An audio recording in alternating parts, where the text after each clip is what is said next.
Everyone, welcome back to my channel. So ಎಲ್ಲರೂ ಹೆಂಗದ್ದೀರಿ? ಎಲ್ಲರೂ ಆರಾಮಿದ್ರೆ ಅನ್ಕೋತೀನಿ. ಯಾಕಂದರೆ ಈ ವರ್ಷ ಎಲ್ಲರಿಗೂ ಸುಖ, ಶಾಂತಿ, ನೆಮ್ಮದಿ ತಂದುಕೊಳ್ಳಿ ಅಂಥೇಳಿ ಎಲ್ಲರಿಗೂ ಹೊಸ ವರ್ಷದ ಹಾರ್ದಿಕ ಶುಭಾಶಯಗಳು. ಓಕೆ ಫ್ರೆಂಡ್ಸ್, ಹಾಗಿದ್ರೆ ನಾವು ಇವತ್ತು ನ್ಯೂ ಇಯರ್ ಹೆಂಗೆ ಸೆಲೆಬ್ರೇಷನ್ ಮಾಡ್ತೇವೆ ಅಂತೇಳಿ ನಿಮಗೂ ತೋರಿಸ್ತೀನಿ. ಹಾಗೆ ನಾವು ಅಷ್ಟೊಂದೇನು ಗ್ರ್ಯಾಂಡ್ ಮಾಡೋಂಗಿಲ್ಲ, ಸಿಂಪಲ್ಲಾಗಿ ಮಾಡ್ತೀವಿ. ಬಟ್ ಸೆಲೆಬ್ರೇಷನ್ ಮಾತ್ರ ಚೆನ್ನಾಗಿರ್ತೈತಿ. ಓಕೆ, ಈಗ ನಾನು ಫಸ್ಟಿಗೆ ಅಡುಗೆ ಮಾಡಿ ಆಮೇಲೆ ನೈಟ್ 12 ಗಂಟೆಗೆ ಕೇಕ್ ಅದು ಕಟ್ ಮಾಡೋದು ಆಯಿತು, ಡ್ಯಾನ್ಸ್ ಮಾಡೋದಾಯ್ತು, ಎಲ್ಲ ಮಾಡ್ತೀವಿ. ಬನ್ನಿ ಫ್ರೆಂಡ್ಸ್, ನಾವು ನ್ಯೂ ಇಯರ್ ಹೇಗೆ ಸೆಲೆಬ್ರೇಷನ್ ಮಾಡ್ತೀವಿ ಅಂತೇಳಿ ನಿಮಗೂ ತೋರಿಸ್ತೀನಿ. Come on, let's go. Happy new year. ಈಗ ನಮ್ಮ ಮನೆಯವರು ಸೂಪ್ ಮಾಡತ್ತಿದ್ರು ನೋಡ್ರಿ. ಸೊ ಅವರು ಇದೊಂದ ಮಾಡತ್ತಿದ್ರು, ಉಳಿದಿದ್ದೆಲ್ಲ ಅಡುಗೆ ನಾನು ಮಾಡೀನಿ. ಅಲ್ಲೋ ಖಾರ ಬೋಟಿ.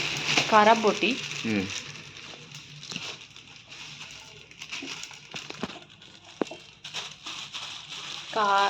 ಖಾರ ಬೋಟಿ ಸೂಪ್ ಮಾಡತ್ತೀವಿ ನೋಡ್ರಿ. ನಾವು ನಮ್ಮ ಮನೆಯವ್ರು ಮಾಡಕತ್ತಾರ ನ್ಯೂ ಇಯರ್ಗೆ ಅಂಥೇಳಿ.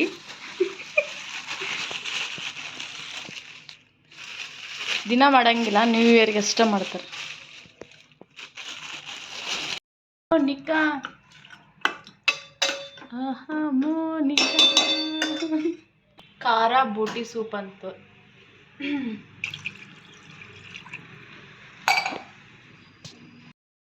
ಬರೀ ಉಪ್ಪು ಅರಿಶಿನ ಓನ್ಲಿ. ಬೇಕಂದ್ರೆ ಒಂದು ಸ್ವಲ್ಪ ಬ್ಲ್ಯಾಕ್ ಪೆಪ್ಪರ್. ಅರಿಶಿನ ಪುಡಿ ಎಲ್ಲೈತಿ? ಸ್ವಲ್ಪ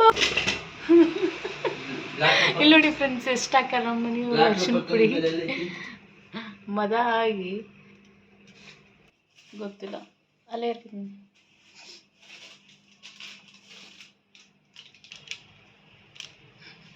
ನಾನೀಗಿಲ್ಲಿ ಮಟನ್ ಸಾರು ಮಾಡತ್ತಿದ್ದೆ ನೋಡ್ರಿ. ನಮ್ಮ ಮನೆಯವರೇ ಎಲ್ಲ ಹಚ್ಕೊಟ್ಟಿದ್ರು. ಸೊ ನಾನೀಗ ಬರೀ ಒಗ್ಗರಣೆ ಹಾಕೋದು ಅಷ್ಟ. ಈಗಿದು ಮಟನ್ ಸಾರು ಆದಮೇಲೆ ಚಿಕನ್ ಮಾಡ್ಬೇಕು ನೋಡ್ರಿ. ಚಿಕನ್ನು ಮತ್ತು ಮಟನ್ ಬಿರಿಯಾನಿ ಮಾಡಬೇಕು. ಇನ್ನೊಂದೇನಪ್ಪ ಅಂತಂದ್ರೆ, ನಮ್ಮ ಮನೆಯವರೇನು ದಿನ ಹೆಲ್ಪ್ ಮಾಡಂಗಿಲ್ಲ ರೀ. ಈ ಥರ ಏನಾದರೂ ಸ್ಪೆಷಲ್ ಡೇ ಇದ್ದಾಗ ಸ್ವಲ್ಪ ಈರುಳ್ಳಿ ಆಯಿತು ಅವನ್ನೆಲ್ಲ ಹೆಚ್ಚಿಕೊಡೋದು ಮಾಡ್ತಾರೆ. ನ್ಯೂ ಇಯರ್ಗೆ ಅಂಥೇಳಿ ರಜೆ ಹಾಕಿದ್ರು. ಸೊ ಅದಕ್ಕೆ ಅಡುಗೆನೂ ಭಾಳ ಇತ್ತು. ನಮ್ಮ ಅತ್ತೆನೂ ಊರಿಗೆ ಹೋಗಿದ್ರು, ಅದಕ್ಕೆ ಒಬ್ಬಾಕೆ ಹಾಕ್ಯಾನಂತೆ ಸ್ವಲ್ಪ ಹೆಲ್ಪ್ ಮಾಡತ್ತಿದ್ರು ಅಷ್ಟೇ. ನಾನು ನಮ್ಮ ಅತ್ತೆದು ಮಾಡ್ತಿದ್ದೀವಿ. ಸೊ ಅವ್ರು ಊರಿಗೆ ಹೋಗಿದ್ದಕ್ಕೋಸ್ಕರ ನಮ್ಮ ಮನೆಯವ್ರು ಸ್ವಲ್ಪ ಹೆಲ್ಪ್ ಮಾಡಿದ್ರು ಅಷ್ಟೇ. ಹಂಗಂತೇಳಿ ದಿನ ಅವ್ರೇನು ನನಗೆ ಹೆಲ್ಪ್ ಮಾಡೋಂಗಿಲ್ಲ. ಈಗ ನೆಕ್ಸ್ಟು ಚಿಕನ್ ಮಸಾಲ ಗ್ರೇವಿ ಮಾಡಕ್ಕಂಥೇಳಿ ಚಿಕನ್ಗೆಲ್ಲ ಮೊಸರು ಮತ್ತು ಅರಿಶಿನ ಪುಡಿ ಹಚ್ಚಿ ಒಂದು 10 ನಿಮಿಷ ಇಡ್ಬೇಕು ನೋಡ್ರಿ. ನೆಕ್ಸ್ಟ್ ನಾನಿಲ್ಲಿ ಈಗ mutton biryani ಮಾಡಕ್ಕಂಥೇಳಿ ready ಮಾಡತ್ತಿದ್ದೆ.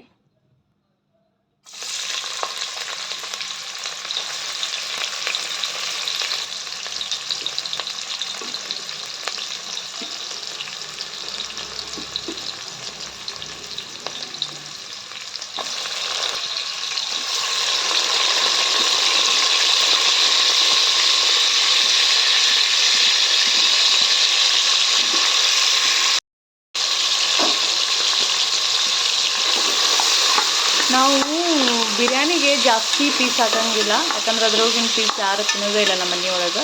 So ಕಡಿಮೆನ, just ಒಂದು 5-6 ಪೀಸ್ ಹೆಂಗೆ ಮಾಡ್ತಾ ಇದ್ದೀನಿ.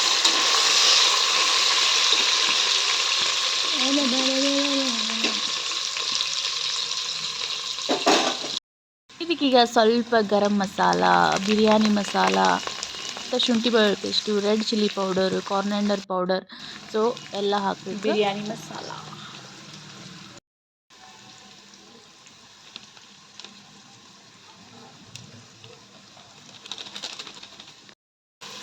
ಸರಿಯಾಗಿ ಮಾಡಿ.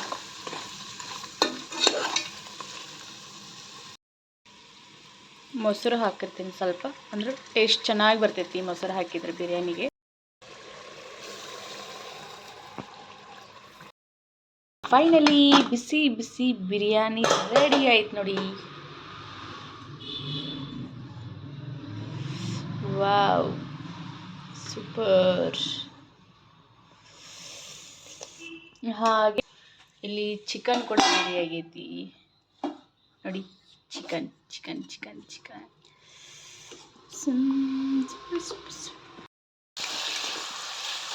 ಈ ಹಾಗೆ ಸೈಡಿಗೆ ಲಿವರ್ ಬೇರೆ ತಂದಿದ್ರು ನಮ್ಮ ಮನೆಯವರು. ಸೊ ಜಸ್ಟ್ ಹಂಗ ಉಪ್ಪು ಖಾರ ಹಾಕಿ ಫ್ರೈ ಮಾಡತ್ತಿದ್ದೆ ಲಿವರ್ದ್ದು. ಇದಕ್ಕೆ ಇನ್ನೊಂದೇನಪ್ಪಾ ಅಂತಂತಾರಂದ್ರೆ ಕಲೀಜ ಅಂತಾರೇನೋ, ನಂಗೂ ಅಷ್ಟು ಗೊತ್ತಿಲ್ಲ. ನನಗೇನು ಅಷ್ಟು ಇಷ್ಟ ಆಗಂಗಿಲ್ರಿ. ಇದು ನನ್ನ ಮಗಗೆ ಭಾಳ ಇಷ್ಟ ಮತ್ತು ನಮ್ಮ ಮನೆಯವ್ರಿಗೂ ಇಷ್ಟ. ಅವ ಚಾಕ್ಲೇಟ್ ಅಂತ ಹೇಳಿ ತಿಂತಾನೆ. ಇಲ್ಲಿ ನೋಡಿ ಫ್ರೆಂಡ್ಸ್, ಫೈನಲಿ ಲಿವರ್ ಫ್ರೈ ಅಂದರೆ ಕಲೀಜ್ ಫ್ರೈ ರೆಡಿ ಆಯ್ತು ನೋಡ್ರಿ. ಫೈನಲಿ ಎಲ್ಲ ಅಡುಗೆ ರೆಡಿ ಆಯ್ತು ನೋಡ್ರಿ. ಸೊ ಈಗ ಊಟ ಎಲ್ಲ ಮಾಡಿ ನೆಕ್ಸ್ಟು ನೈಟು ನಾನು ನನ್ನ ಮಗ ಡ್ಯಾನ್ಸ್ ಮಾಡತ್ತಿದ್ವಿ. ಆ್ಯಕ್ಚುಲಿ ಅವ್ನ ಫ್ರೆಂಡ್ಸ್ ಎಲ್ಲ ಬರ್ತಾರೆ. ಸೊ ಅವರು ಬರಲಿಲ್ಲ, ಅದಕ್ಕೆ ಬೇಜಾರು ಮಾಡ್ಕೊಂಡಿಲ್ಲ. ಸೊ ಅವನಿಗೂ ಸ್ವಲ್ಪ ಎಂಟರ್ಟೈನ್ಮೆಂಟ್ ಇರಲಿ ಅಂಥೇಳಿ, ಕಂಪ್ನಿ ಇರಲಿ ಅಂಥೇಳಿ ನಾನು ಅವನ ಜೊತೆ ಡ್ಯಾನ್ಸ್ ಮಾಡತ್ತಿದ್ದೆ. ಸಾಂಗ್ ಅದು ಆ್ಯಡ್ ಮಾಡಬಾರ್ದು ವಿಡಿಯೋದೊಳಗೆ, ಯಾಕಂದರೆ ಕಾಪಿ ರೇಟ್ ಬರ್ತದೆ ಅಂಥೇಳಿ. ಸೊ ನಾನು ಸಾಂಗ್ ಪ್ಲೇ ಮಾಡಿಲ್ಲ ಅದ್ರೊಳಗೆ, ಜಸ್ಟ್ ಮ್ಯೂಟ್ ಮಾಡಿದ್ದೆ. ನಾನು ನನ್ನ ಮಗ ಅಷ್ಟ ಮಾಡಿದ್ವಿ. ನಮ್ಮ ಮನೆಯವ್ರಿಗೆ ಅಷ್ಟು ಡ್ಯಾನ್ಸ್ ಒಳಗೆ ಇಂಟ್ರೆಸ್ಟ್ ಇಲ್ಲ. ಸೊ ಅಲ್ಲೇ ಕುಂತ್ಕೊಂಡು ಹಾಡಾಡೋದು, ಅಲ್ಲೇ ಕುಂತಲ್ಲೇ ಕೈಲಿ ಸ್ಟೆಪ್ ಹಾಕಾಕತ್ತಿದ್ರು. ಫೈನಲಿ ಡ್ಯಾನ್ಸ್ ಎಲ್ಲ ಮುಗಿದಾದ್ಮೇಲೆ ಈಗ ಕೇಕ್ ಕಟ್ ಮಾಡಕ್ಕಂತೇಳಿ ರೆಡಿ ಆಗತ್ತಿದ್ದೆ. ನ್ಯೂ ಇಯರ್ಗೆ ಯಾವ ರೀತಿ ರೆಡಿ ಆಗ್ಯಾನ ನೋಡ್ರಿ. ಸೊ ನಂದು ಔಟ್ಫಿಟ್ ಇವತ್ತು ಈ ರೀತಿ ಇರ್ತೈತಿ.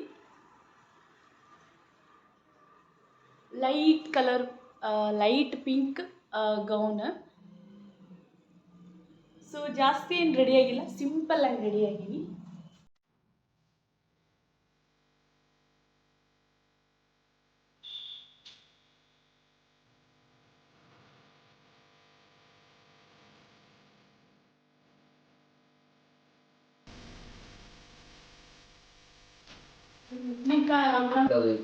Happy New Year!